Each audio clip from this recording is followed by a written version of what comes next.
பங்கு சந்தையில் FOMO அப்படின்னு சொல்லுவாங்க. அப்படின்னா என்னன்னா fear of missing out.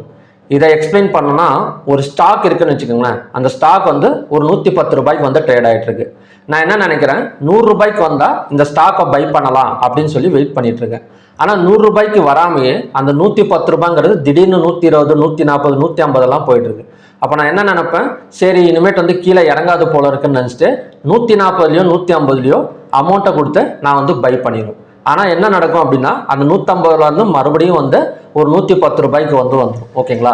So இதை தான் FOMO அப்படின்னு சொல்லுவாங்க. அதாவது வாய்ப்பை நம்ம எங்கே தவற விட்டுருவோன்னு பயந்துட்டு தப்பான ஒரு இடத்துல போயிட்டு பை பண்ணுறது தான் FOMO அப்படின்னு சொல்லுவாங்க.